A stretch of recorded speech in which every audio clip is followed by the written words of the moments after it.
Special Delivery od paru dni można spotkać Toyboniego, także zaczął się drugi event w grze. To chyba odpowiednia pora na to, żeby podyskutować sobie ogólnie na temat samych eventów, jak wyglądają, jak sobie z nimi radzi Lumix.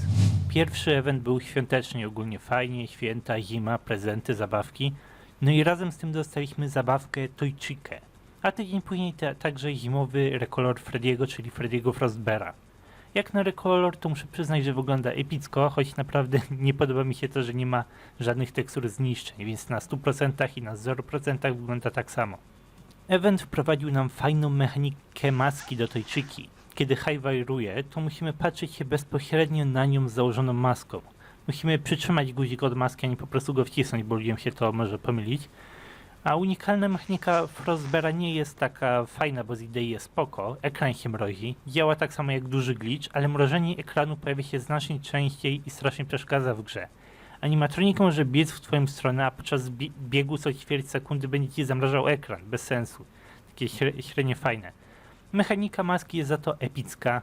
Tak samo jak Springtrap, maska jest ciekawym rozwinięciem podstawowych mechanik gry.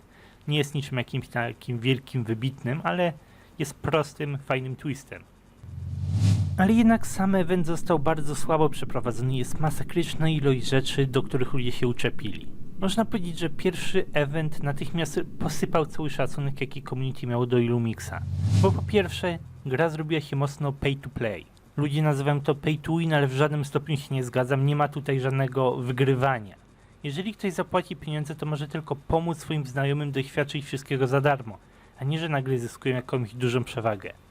Gra jest pay to play, bo animatroniki nie pojawiają się normalnie na mapie. Żeby spotkać eventowego animatronika, musisz dostać do niego lura, a następnie przyzwać go. Nie przeszkadza mi sam fakt, że te lury istnieją. Eventowy animatronik, limitowana ilość walk z nim, to mi nie przeszkadza, to ma jakiś swój sens. Problem polega na tym, że zgodnie z systemem, jaki wprowadzili, dostajemy jednego eventowego lura dziennie. I to w ogóle, jeżeli zbierzemy je wszystkie w miarę wcześnie. To jest już dosyć przesadzone. Ja rozumiem limitowaną ilość, ale event musi być zabawny. Musi zachęcać ludzi do grania, do walki z animatronikami, a setup, który został przygotowany, tak mnie zniechęcał, że w ogóle przestałem grać w bazową grę. Można zebrać prezent raz na co najmniej 4 godziny, ale w większości przypadków jest to coś innego. Remnant, Fastcoiny, a nawet bezużyteczne części. I Lumix, jeśli dacie mi 1000 części w jednym prezencie, to wciąż będę niezadowolony. Żeby jakoś sensownie zacząć się bawić w evencie, trzeba zapłacić i kupić sobie parę lurów, a same lury nic nam nie dają, bo dają nam szansę powalczyć z animatronikiem, a nawet jeżeli wygramy, to nie mamy żadnej gwarancji na to, że dostaniemy cokolwiek z tej walki. Możemy walczyć 10 razy i możemy nie dostać nic. Dlatego najlepiej po prostu kupić CPU i spać, w ogóle nie grać w grę.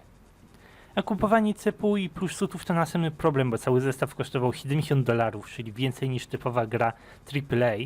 Więcej też niż wszystkie FNAFy razem wzięte od jedynki do Help Wanted, czyli $67. Z jednej strony trochę rozumiem Lumixa, bo po prostu źle to przemyśleli, źle to wyliczyli. Można dać im drugą szansę. Domyślam się, że jeden z powodów, dla którego wywalili wysoką cenę, jest fakt, że posiadając CPU animatronika, możesz go wysyłać do znajomych i dajesz w ten sposób szansę znajomym na zdobycie i CPU, i plussuta tego animatronika. Więc teoretycznie grupka znajomych może się złożyć na CPU, tylko CPU, który tam połowę ceny kosztuje, i wysyłać robota do siebie nawzajem. Ewentualnie wszyscy dostaną obie części i będą mogli je rozdawać jeszcze dalej. Zgaduję, że o tym myśleli ludzie w Lumixie, kiedy tworzyli te ceny.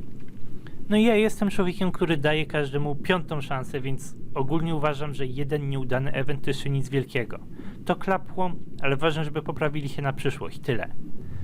Najpoważniejsze problemy, jakie zwróciły moją uwagę, to ten brak zabawy, o którym mówiłem, ale też głównie błędy. Wchodzisz do gry, klikasz prezent, dostajesz coś fajnego, dostajesz coś niefajnego, wyłączasz grę i tak naprawdę gra nie zapisała ci prezentu. Jeżeli natychmiast włączysz grę od nowa, może okazać się, że nie dostajesz przedmiotów i musisz zebrać prezent jeszcze raz. Dostaniesz dokładnie tą samą rzecz, gra będzie się zachowywała, jakbyś nigdy wcześniej tego prezentu nie kliknął po prostu. No i tak działo się w miarę często. Osoby, które nie były świadome problemu, marnowały godziny tylko dlatego, że gra im nie czytała prezentu. żeby normalnie zbierać te prezenty, to musisz kliknąć go i zrestartować grę i upewnić się, że zapisał ci się. Innym problemem jest to, że gra wciąż ma problemy z zaktualizowaniem twojego strajka i itemków po wygranej walce.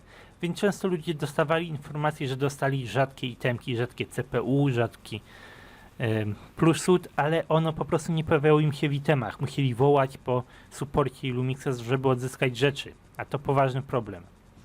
Obecnie Illumix próbował już nowych rzeczy. Lury pojawiały się jako bonus do paczek Fastcoinów. Za $1 dostawał się jeden lur Tojczyki i jeden Frostbeara. Teraz zaczął się drugi event z mniejszym rozmachem, bo nie zapowiadali go jakoś mocno. Prezenty wróciły i ogólnie póki co nie ma za dużo progresu. Największym progresem jest fakt, że zmniejszyli cenę animatronika do $30 za cały zestaw Toyboniego.